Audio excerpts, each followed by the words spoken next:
Hello and welcome to Paris. We are here to review the Autumn/Winter 24 womenswear shows with you. I'm editor Hetty Mahlich.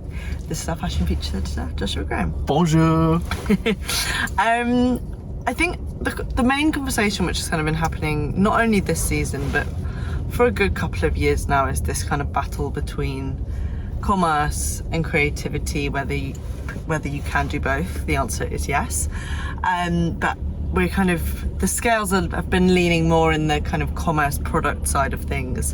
To put it simply, there hasn't been much fashion over the past couple of years, which feels really inspiring and exciting. However, Vaquera, who opened Paris Fashion Week on Monday night, I think showed that you can do both things, that you can do something that feels exciting. You see clothes on the runway that make you want to go and dig in your own wardrobe, make you excited about getting dressed. They have a real sense of kind of style. Bryn and Patrick are originally a New York based brand. Neither of them are actually from New York, which I also think they're kind of out of state kind of backgrounds. Also, she kind of came from a vintage background, he came from a styling background. All of these things give the brand an objective nature, which isn't, Josh and I were talking about this earlier off camera, that sometimes a lot of stuff feels like it's fashion for the sake of being fashion, and there's an objective and clever nature to what Vaquera do, which I think is really missing in the industry. It's almost fan service, right? Because they're such fashion fanatics, such fashion nerds that, I mean, I imagine what they were like on Tumblr in the Tumblr days, and I can see exactly what references and what images they would be reblogging over and over again, because you see it in this collection. They come from the school of Jean-Paul Gaultier, and there's a lot of references to that. Bullet brows. Loads of references to that opulent haute couture, like salon style atelier thing, but it's done from this really skewed resourcefulness, young New York place that makes it really charming and interesting. And I think it's really interesting actually when you go and try and shop this, because it's so much of it is commercial. Like, you can take these really wide leg kind of charcoal grey denim jeans, and that's so easy to kind of to sell. I like that there's parts of this you can go and kind of like access, like the kind of t-shirts they do with the kind of twisted kind of ruching around the nipple. But I think it's also like the sensibility of this is so kind of clever and accessible, and it's got this just such refreshing kind of humour to it. Yes, super irreverent, but without it being like it's poking fun at fashion. It's like there's a real admiration and a real appreciation of what they do. They've also created quite clear staples, like, again, this idea of the commercial and the creative. Like, you're always going to get these wide leg amazing denim trousers, you're always going to get some fun tongue-in-cheek trompe l'oeil, whether it's like negligee or again playing on that bullet bra motif. I think it's fun. And like the humour in this collection was kind of about the idea of money. So there were kind of prints of wads of money and kind of draped dresses or on t-shirts. You know, then those kind of graphic t-shirts would be tucked into kind of these jeans or kind of big sequin kind of wobbling pannier skirt, almost like skirts. And there's just such a kind of, there's a kind of humour, as we're saying, but also this just joy of clothing and dressing to this, which is so kind of missing in fashion right now. Talking about this balance of creativity and commerce, I want to go from Vaquera to talking about Christian Dior, kind of two brands on complete opposite ends of the spectrum in terms of kind of Dior's. One of them has no money and one of them has all the money. Yeah, that's true. And I think it comes back to that idea of kind of resourcefulness. And what's also interesting and kind of ties these two together in a quite irreverent way is that Maria Grazia Chiuri at Dior this season was specifically thinking about Miss Dior, which was the ready-to-wear line that Dior launched in 1967. Marc Bohen, the creative director at the time, launched it. You know, the 60s were kind of this period for protest, revolution, for women's rights. You know, ready to wear kind of started at Givenchy, trickled down to kind of Dior, for instance. And it was all about the very concept of ready to wear was kind of that you could go in store, buy a head to toe look of different pieces rather than couture, which was kind of one of one, kind of made to measure kind of usually just kind of dress as one look. This was kind of ready to wear was about the idea of separates.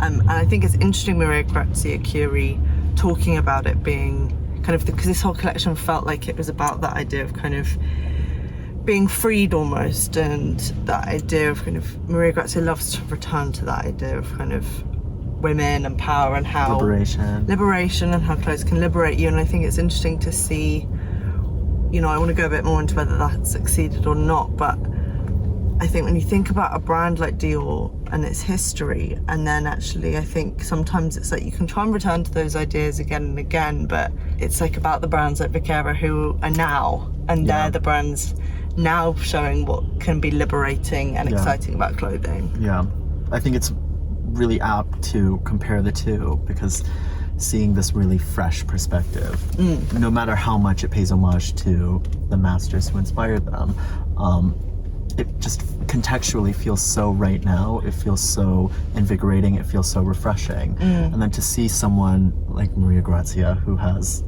I guess, for lack of a better term, culture vultured a lot of different aspects of youth and femininity over the years since she's joined Dior, it's almost eyebrow raising, at least for me it is. I think people are like, what's kind of circulating online already is kind of, I think people are slightly aghast or kind of making jokes that Christian Dior would be aghast at the idea of, or Marc Bohen would be aghast at the idea of kind of splattering the words Miss Dior in this graphic kind of paint print across skirts and tops. But I think it comes back to this idea that about consumer and product, because I think Maria Grazia knows her consumer very well. It's not necessarily about capturing that sensibility in the same way anymore. I think it's about kind of capturing and bottling those ideas slightly. Like this collection, if we think about the silhouettes in it, I was quite surprised at the first look in a good way. It was kind of these, it was like trousers, shirt, coat, and you know, especially Maria loves to kind of return to the bar jacket. Of course you would. It's kind of the iconic Dior silhouette, and she's done that in so many beautiful, fantastic ways. So it was actually refreshing to get this opening look, which wasn't kind of a take on what you think of as kind of an iconic kind of Dior silhouette. So that was kind of refreshing, and the whole collection was about looking at silhouettes from that kind of Miss Dior kind of ready to wear line. So kind of shift dresses, short coats which were almost kind of pea coat in the way that they cocooned, pleated kind of skirts. I must say I don't think these skirts were very successful. They were done in kind of beige, navy, and then denim. And the denim, the short, just looked slightly like tight and awkward, and then it was styled with these kind of stockings which had Miss Dior on them, and it just it felt like it was going a bit into the Chanel territory for me, where it sometimes feels a bit mutton dressed as lamb, but the other way around, like, and not quite sure whether you're young or old or what, you know. It didn't have those elements. Broke for me what I think Maria does so well, which is offers this very beautiful, elegant women's wardrobe that lots of different women can kind of access, because it is a very kind of global customer that I think does range in kind of age as well. But I think the collection as a whole for me just lurched around slightly in terms of silhouette, and it didn't feel like this head to toe easy proposal, which is actually kind of the very genesis of ready to wear. That it should feel easy and that you can walk out in it all. And I think the genesis of what Maria Grazia strived to do since joining Dior, right? I think her clothes have been very digestible for the client. Like there's never a ethos that you really have to dig into to consume and understand what she's doing and what her collections mean. This collection, I mean, I think I've always been an advocate of, well, if the consumer's buying it, it's appealing to them, doesn't mean it has to appeal to me. But I think it's getting to a point where I'm just thinking, God, how tasteless. How tasteless are the consumers, and should they actually be steered into more tasteful territory? I think that's the thing about where we are with fashion right now, is it's like, is what we're seeing and what we're creating and what we're showing, I think we're definitely feeling like there's a lack of it inspiring us like if you think about the 60s in Dior, and it was like this period where the way that people dressed completely changed, like silhouettes changed. You know, you compare that kind of 1947 new look to the 1960s Miss Dior, it's a completely different silhouette, like shifts dresses, mini skirts. And I think it's like, when you think about now, there's a lack of kind of design in terms of silhouette on the runway in general. People aren't addressing, and I think it's because there's like this drive to sell product. Yeah. I mean, I think like the comparison between then and now is really interesting, especially when pulling from the 60s, and because that was the era of the youthquake, right? Like, it was the tastemakers were this new teenage demographic who were interested in these silhouettes, who were creating these silhouettes, who were wearing these silhouettes. They were driving style and fashion. And if you think about Dior now and fashion now, who is driving fashion other than the consumer? And I think maybe, you know, that's also the point. It's like, you know, Dior is, as it should be, kind of this incredible heritage house that people still today, and for, you know, I can't see when they'd stop kind of loving and respecting this brand for its legacy and its kind of consistency. You know, the consumer that buys Dior knows they can go back again and again for kind of their staple kind of pieces. You know, I would have loved to be around during Galliano and just knowing what actually went into kind of store, like what was that consumer wearing. Anyway, my point is like, maybe also Dior, it's okay that Dior isn't, you know, at the forefront of that fashion conversation anymore. And, you know, fashion hates change. Like, we like to be able to be like, you know, these are the key hero big brands, and those are where you're going to see the most exciting things. Like, it's not the Dior Galliano years anymore. Dior isn't where you're going to go and see these completely fantastical ideas. But you know what Dior showed today is fantastical and amazing to some people who engage with fashion in one way, and I think it's great that we can have that. But then we can have our Vaqueras that is kind of for our generation, and for, I mean, not even just our generation, but it is like, that's the new guard of things, and I think there has to be space made for that new kind of legacy. Yeah, it's a balancing act. Yeah, exactly. Should we close on Peter Doe, because I think Peter's also a good one to think about creating new legacy. Peter's really interesting because instead of a show this season, it was a presentation. And he's also done a film, which is on his Instagram right now, showing all of the looks, which is really important to watch because there was a real transformative quality to a lot of these clothes. The collection was called Ao Yai, which is a traditional Vietnamese garment that men and women wear.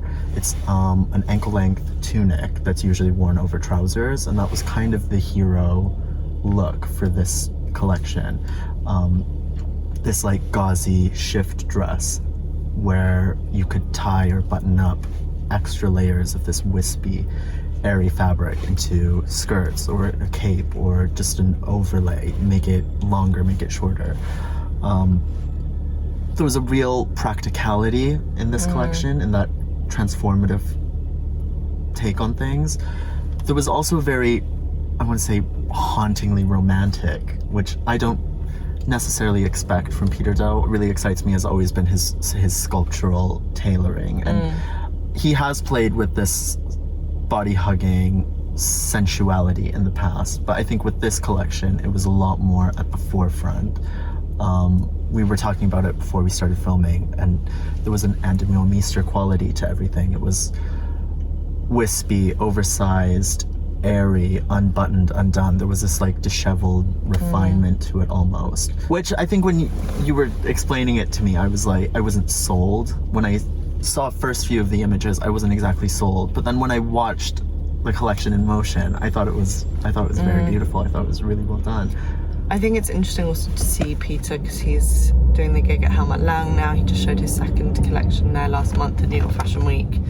I think it's interesting while Peter's kind of doing this incredible juggling act of his own brand at Helmut Lang, to kind of see him come to Paris. He usually shows his own brand in New York with a big runway show. To see him kind of, maybe it is that idea of refinement and kind of, I think I like it when designers kind of aren't afraid to show their clothes in different ways, engage with film, you know, a presentation, you know, rethink. I think it reflects also that maybe he's rethinking and continuing to evolve like his very young kind of brand, and seeing how that kind of expresses him as a designer in tandem with his work at Helmut Lang, and how you thread yourself through both things. I think, again, this conversation of commercial and creative is so apt talking about Peter Do, because he does have that tension, that balancing act between what he's able to do at his label, which has been time and time again very refined, clear point of view, a very rare clear point of view. Like rare. I've always said, like, when he got the Helmut Lang gig, kind of, I always feel a bit like with when we put designers at brands and we're like, we want them to recapture like the amazing revolution or whatever of that brand's time. I always have said about Peter, like, I feel like he had that at his own brand anyway. Like, he is kind of, you know, the Helmut Langs of our time. You know, I feel like him and Vaquera kind of are two of those brands that will be kind of the history book pinpoints of the future, and I really hope that those brands can last as long as the kind of older brands that we're talking about. Before them, this collection in particular I thought was really amazing, because it was, I mean, I'm going to call it his best Helmut Lang collection yet, because the way he finds nuance in the smallest details, the way he finds practicality and balances that with the sensual in this collection worked really well, and it was all these elements that for me have been missing from his two showings at Helmut Lang so far. And I mean, I have talked to people about it, and it is this like this immense pressure he must be feeling at a very young age to be helming a brand that has such reverence, that has such expectations. Yeah, I agree, and I think the important thing is like to keep the fire burning under his namesake label, because I think he has to. Yeah, I think it's a shame how many designers get pulled from their own brands, put in at houses, and then their own brands kind of dwindle and die, because it is such a hard thing to do both. And I just hope that we get these amazing designers making legacies that we can be talking about in kind of 20, 40 years time. And I do think Peter will be that. Yeah, me too. Okay, so that is Paris Day 1 tick. We'll be back kind of every other day, kind of rounding up the shows for you. So we'll be back very shortly. Let us know what you think in the comments below. Au revoir. Bye.